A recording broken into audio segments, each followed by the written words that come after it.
Hello viewers, you are with Elikkutty and welcome to my YouTube channel. എല്ലാവരും സുഖമായിട്ടിരിക്കണമെന്ന് കരുതുന്നു. പിന്നെന്താ, ഞാനിപ്പോൾ വായിച്ചുകൊണ്ടിരിക്കുന്ന ബുക്ക് വന്നിട്ട് the Chola tigers by author Amish.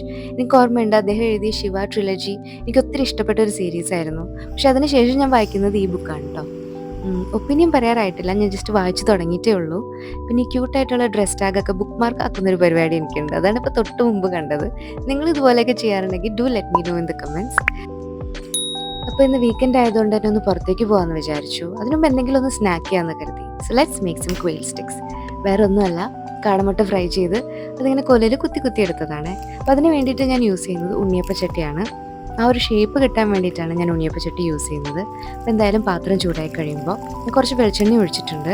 കാടമുട്ട പൊട്ടിച്ചൊഴിച്ച് രണ്ട് സൈഡും ഒന്ന് ഫ്രൈ ചെയ്തെടുക്കുന്നുണ്ട്. കുറച്ച് ഉപ്പും ഇട്ട് കൊടുക്കുന്നുണ്ട്. അത്രയേ ഉള്ളൂ, സിമ്പിളാണ്. കുറച്ച് നാൾ മുമ്പ് ഇവിടെ കൊച്ചിയിലൊരു കഫേയിൽ പോയപ്പോൾ അവിടെ വെച്ചിട്ടാണ് ആദ്യമായിട്ട് ഞങ്ങൾ ഈ ക്വെയിൽ സ്റ്റിക്സ് ട്രൈ ചെയ്ത് നോക്കുന്നത്. പക്ഷെ അതിൻ്റെ ഷേപ്പ് ഇങ്ങനെയല്ല, നല്ല റൗണ്ടായിട്ട് ബോൾ പോലെ ഇരിക്കും. എന്തായാലും സോസൊക്കെ കൂട്ടി കഴിക്കാനായിട്ട് നല്ല ടേസ്റ്റ് ആയിരുന്നു. അപ്പോൾ പിന്നെ വീട്ടിൽ നമുക്ക് പറ്റുന്ന പോലെ അതൊന്ന് റിക്രിയേറ്റ് ചെയ്ത് നോക്കിയാലോ എന്ന് കരുതിയിട്ടാണ് ഇങ്ങനെ ഉണ്ടാക്കിയത്.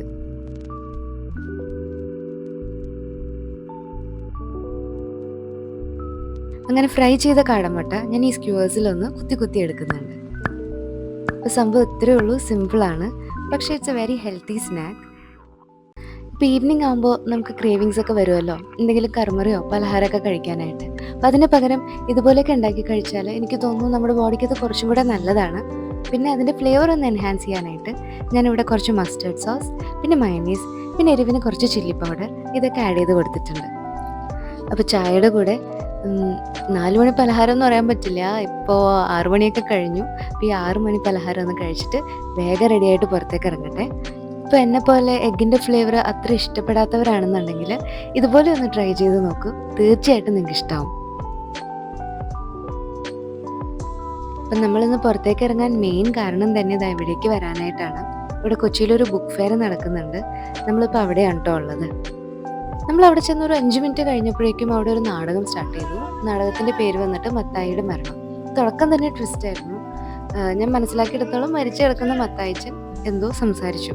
അപ്പോൾ ഈ മയങ്ങിപ്പോയ കാര്യസ്ഥൻ എണീച്ചിട്ട് ആരാ വിളിച്ചത്, എന്താ വിളിച്ചതെന്നൊക്കെ ഇങ്ങനെ അന്വേഷിക്കുകയാണ്.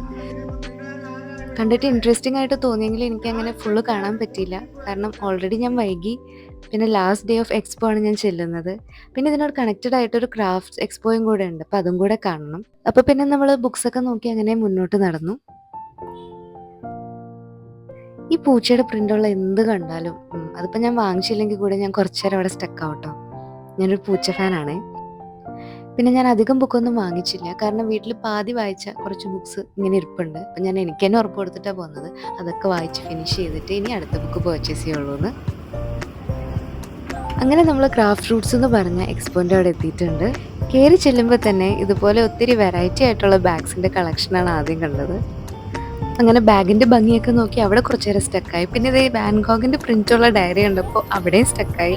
എംബ്രോയ്ഡറി വർക്ക് ചെയ്ത ഡയറി, അത് ഓരോന്നും യുണീക്ക് പ്രിൻറ്റ് കണ്ടിട്ട് അവിടെയും സ്റ്റക്കായി. അങ്ങനെ ഓരോ കൗണ്ടറിലും അത്രയും യുണീക്ക് ആൻഡ് വെറൈറ്റി ആയിട്ടുള്ള ഡിസൈൻസൊക്കെ കാണുമ്പോൾ ഞാൻ ഇങ്ങനെ സ്റ്റക്കായി പോകും കേട്ടോ. ആരായാലും സ്റ്റക്കായി പോകുമെന്ന് തോന്നുന്നു, കാരണം എല്ലാ കടകളിലും ഇതുപോലെ യുണീക്ക് ആയിട്ടുള്ള പ്രോഡക്റ്റ്സ് നമുക്ക് കാണാൻ കിട്ടില്ല. ഓൺലൈനും ചിലപ്പോൾ ലിമിറ്റഡ് ആയിരിക്കും. അപ്പോൾ ഇതുപോലെയുള്ള എക്സ്പോന് വന്നാൽ മാത്രമേ നമുക്ക് ഇങ്ങനെയൊക്കെ എൻജോയ് ചെയ്ത് ഓരോന്നൊക്കെ കണ്ട് നോക്കി ഒക്കെ നടക്കാൻ പറ്റുള്ളൂ.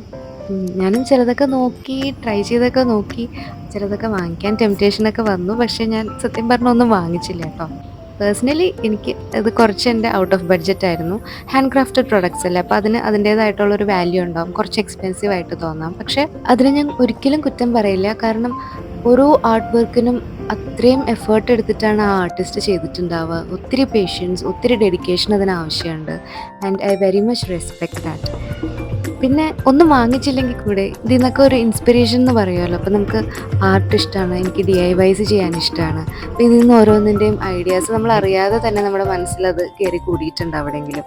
ഒന്നുമില്ലെങ്കിലും ഓരോ ആർട്ട് സ്റ്റൈലിൻ്റെ പേരുകൾ, അല്ലെങ്കിൽ കളർ കോമ്പിനേഷൻസ്, ഇതൊക്കെ നമ്മളുടെ മൈൻഡ് ഇങ്ങനെ അബ്സോർബ് ചെയ്തെടുക്കുന്നുണ്ടാവും. ആൻഡ് പിന്നീട് നമ്മൾ എന്തെങ്കിലുമൊക്കെ വർക്ക് ചെയ്യുമ്പോഴായിരിക്കും നമുക്കത് ഹെൽപ്ഫുൾ ആവുക.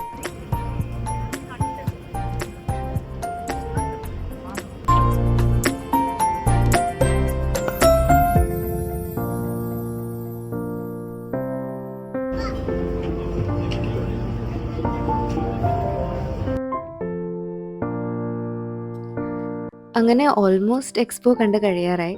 അപ്പോഴാണ് നമ്മളവിടെ ഒരു ആർട്ടിസ്റ്റായിട്ട് മീറ്റ് ചെയ്യാനും സംസാരിക്കാനൊക്കെ പറ്റിയത്. അദ്ദേഹം രാജസ്ഥാനിൽ നിന്നാട്ടോ വരുന്നത്.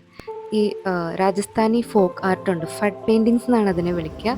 ഈ ഓപ്പൺ ചെയ്ത് കാണിക്കുന്നില്ലേ, ഇത് ഫുള്ളി ഹാൻഡ് ഡ്രോൺ ഫഡ് പെയിൻറ്റിംഗ് ആണ്. അങ്ങനെ മാസങ്ങളോളം സമയമെടുത്തിട്ടാണ് അവർ ഓരോ പെയിൻറ്റിങ്ങും കംപ്ലീറ്റ് ചെയ്യുന്നത്. അപ്പം അദ്ദേഹം പറയായിരുന്നു, രാമായണത്തിൻ്റെ ഈ ഇല്ലസ്ട്രേഷനിൽ ഹനുമാന്റെ ഫേസ് ഇല്ലേ, അത് ഓരോ ഫ്രെയിമിലും സെയിം ആയിരിക്കും, ഒരു ജെറോക്സ് കോപ്പി പോലെ. അത് ഫഡ് പെയിൻറ്റിങ്ങിൻ്റെ ഒരു രീതിയാണ്. അങ്ങനെ തലമുറകൾ കൈമാറി വരുന്ന ഒരു ആർട്ട് ഫോമാണ് കേട്ടോ അത്. അങ്ങനെ അദ്ദേഹം പറയായിരുന്നു, അദ്ദേഹത്തിൻ്റെ 10 വയസ്സുള്ള മകളും ബ്യൂട്ടിഫുൾ ആയിട്ട് തന്നെ ഫഡ് പെയിൻറ്റിങ്സ് പഠിച്ച് ചെയ്യാൻ തുടങ്ങിയെന്നൊക്കെ.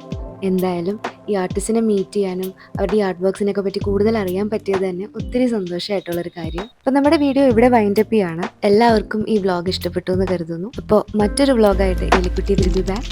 Take care, by.